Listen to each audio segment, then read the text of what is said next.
À l'heure du bio et des produits naturels, nous utilisons toutes sortes de contraceptions chimiques et par exemple les stérilets, qui sont en ressort en métal, délogent un œuf, c'est-à-dire un ovule fécondé et que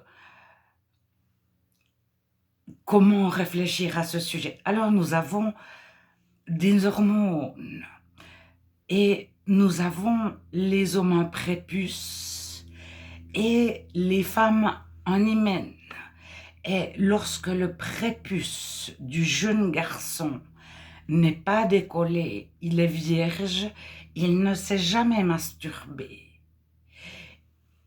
Il peut rester vierge longtemps sans que ce soit un poids. Le chrétien n'a pas de fantasme. Il a un cœur pur, il ne fait pas des projections. Donc, le jeune homme dont le prépuce n'a pas été décollé par la médecine, par une prostituée, par sa copine, par lui-même, peut rester vierge sans que cela lui pèse. Une femme qui a un hymen aussi, une jeune fille. Alors, les hormones commencent de travailler lorsque nous devenons pubères. Auparavant, les enfants ne s'intéressent pas à la sexualité s'ils n'y ont pas été induits par un tiers. Alors, lorsque nous devenons pubères, nous sommes capables de rester vierges longtemps, tant que notre hymen est là et tant que notre prépuce n'est pas décollé, chez les garçons. Chez les mammifères, c'est la chatte qui décide, elle est en chaleur quelques périodes par année, 2, et un chat ne va jamais pouvoir copuler avec une chatte si elle n'est pas en chaleur. Donc, lorsque la chatte est en chaleur, ça crée toute une ambiance, etc. Mais chez tous les mammifères, alors, il y a le dauphin, il y a le bonobono, etc. Il y a les grenouilles. Et il y a nous, devant Dieu.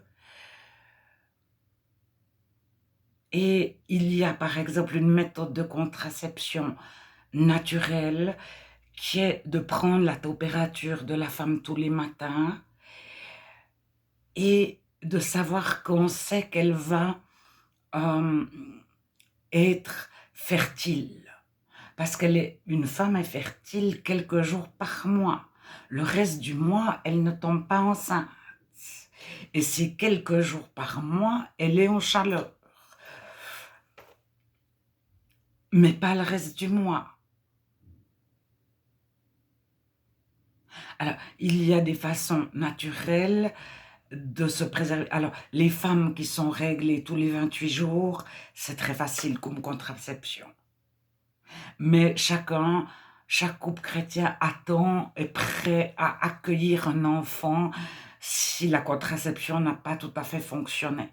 Mais le père est responsable. L'homme qui fait l'amour à une femme est conscient qu'elle peut tomber enceinte et qu'il sera responsable des enfants qu'elle mettra au monde.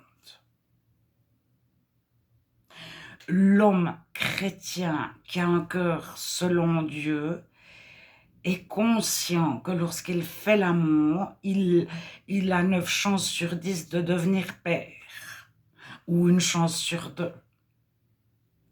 Alors, comment élever les enfants qui naîtront? Comment, s'il est déjà marié, etc., etc. Donc, le chrétien est responsable de ses actes devant Dieu, pas devant les hommes, les humains. Il a les lois de Dieu de son cœur. Je vais faire l'amour à une femme si un enfant naît. Qu'est-ce qu'il arrive?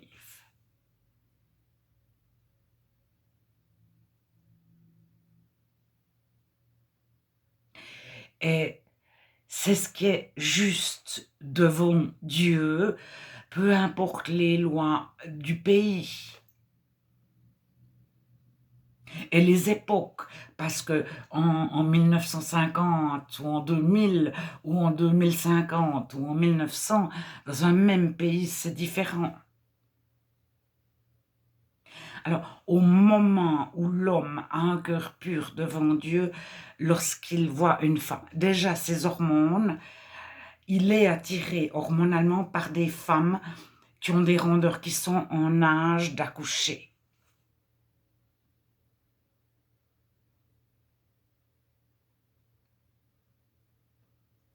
Alors après, s'il pense qu'il peut être père, il est responsable du sperme qu'il met ici ou là, euh, est-ce qu'il gagne sa vie? Est-ce qu'il peut assumer des enfants? Alors, c'est pas une question de morale, c'est une question qui je suis, comment ai-je été créé? Alors, le chrétien a une sensibilité énorme à l'autre. Il regarde si l'autre a peur, si l'autre est heureux, si l'autre a honte, si l'autre est bien dans sa peau. Et il a une finesse. Lorsque il est non chrétien, il a un cœur endurci. Il est égoïste, orgueilleux. Il prend son pied. Il pose à lui. Alors, je viens de voir une émission sur des mères de familles nombreuses. Et la question qu'on leur pose, c'est quand faites-vous la pause? Quand allez-vous au restaurant avec votre mari? Et cette femme dit, je suis heureuse avec mes enfants. Je suis heureuse d'être mère. Mais de la tête du journaliste, c'est le repas au restaurant procure forcément plus de bonheur que de faire la lessive pour les enfants et de les allaiter. Alors le journaliste, c'est oh, cette pauvre femme, enfin le journaliste, l'environnement, il y a peut-être des journalistes, quand c'est que cette pauvre femme fait un moment pour avoir du bonheur, avoir du plaisir. Et ces journalistes n'entendent pas que cette femme, elle est plus heureuse avec ses enfants qu'en soirée. Elle est plus heureuse avec ses enfants que le moment où elle est au restaurant avec son mari. Alors maintenant, pourquoi certaines femmes sont stériles? Alors la stérilité, ça peut être une maladie de la Bible. Réjouis-toi stérile, toi qui n'enfantes plus. Il y a des périodes où la terre devient stérile et les femmes sont stériles. Lorsqu'un peuple entier se détourne de Dieu, alors je ne parle pas du peuple juif, mais lorsque dans une région du monde, tout le monde s'éloigne de Dieu, il y a le cancer, le diabète et la stérilité. C'est à d'autres époques, il y a la peste, le choléra, la gale, la tuberculose, etc. Et on croit qu'une fois qu'on a maîtrisé la rougeole et la tuberculose, que c'est fini.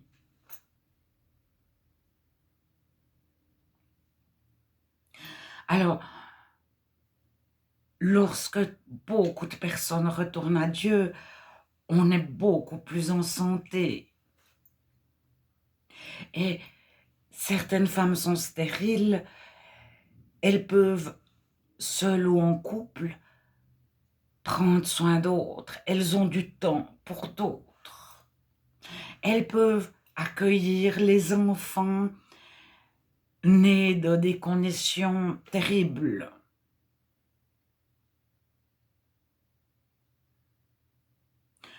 où une mère était seule, où elle avait déjà 14 enfants ou même déjà 6.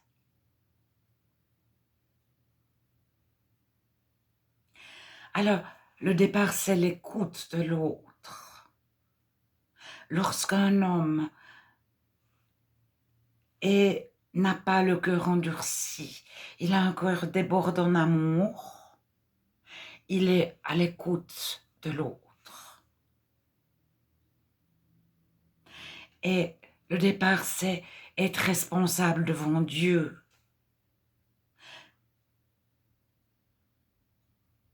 Alors, Dieu souhaite notre bonheur. Et j'ai écouté et j'ai lu que des couples âgés qui avaient 90 ans, 80 ans, 60 ans, 70 ans, 80 ans, 90 ans, qui n'avaient connu que leur conjoint, disaient qu'à chaque fois qu'ils faisaient l'amour, ils avaient l'impression que c'était mieux, mais qu'ils étaient arrivés en extase au sommet.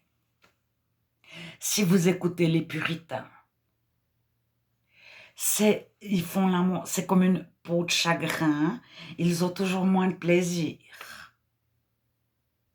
Il faut des stimuli toujours plus extravagants. Que ce soit des femmes plus jeunes, plusieurs femmes à la fois, des partous, de la musique, des endroits insolites, etc. Le couple chrétien, il est à l'écoute de l'autre, il forme une seule chair. Je jouis car tu jouis. Donc, il ne jouit pas quand l'autre ne jouit pas. Ou alors, ce sera physiologique. Et ce sera seulement physiologique.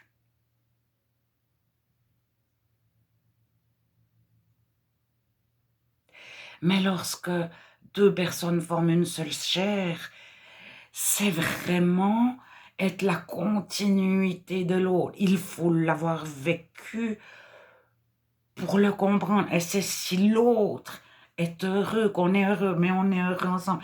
C'est au-delà de ce que nous pouvons imaginer en tant que non-chrétiens. Donc, il n'y a pas besoin d'endroits insolites, de positions, de plastique, de nombreux à côté, etc., de stimuli, de fantasmes, etc.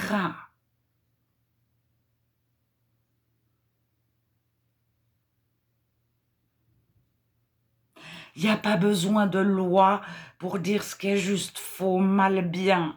Lorsque les cœurs sont débordants de l'amour de Dieu, le chrétien a les lois dans son cœur, mais il va aimer celui qui est stérile ou celle qui est stérile, le couple sans enfant, le célibataire, le divorcé, le remarié.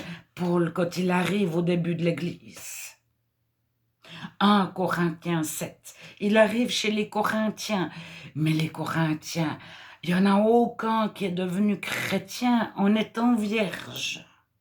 Ou quelques jeunes. Mais ils ont tous un vécu derrière eux de libertins, d'ascètes, d'épicuriens, etc. C'est-à-dire, ils ont tous été au bordel, en discothèque, ils ont tous eu de nombreux partenaires, étaient polygames, bigames, ils ont des enfants de plusieurs femmes différentes, etc. Et Paul, il se retrouve avec cette église-là. Ils sont tous devenus chrétiens. Qu'est-ce qu'on fait de ces chrétiens? Il n'y en a pas un, ou il y en a très peu qui sont un homme et une femme, mariés, etc. Avec tous 3 enfants du même père, de la même mère.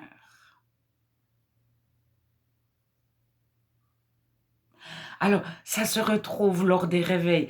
Le réveil à Assura, c'était les bas-fonds de Los Angeles.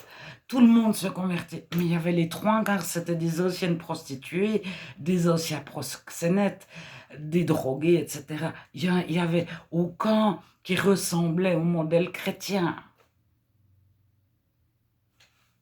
entre guillemets. Mais tous, une fois qu'ils deviennent chrétiens, ils vont faire au mieux avec leur passé. Ils vont pas dire: «Ah mais toi je t'ai eu, t'es un bâtard, je te rejette parce que c'est hors mariage». Ils vont prendre soin de tous. Et ils vont vouloir le bonheur de tous.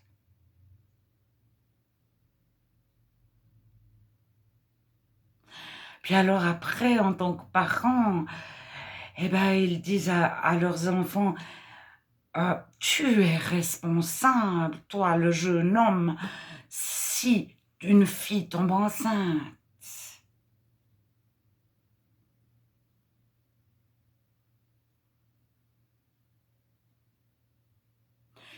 Et ils comptent sur Dieu, que Dieu donne les lois, ses lois dans le cœur du jeune homme.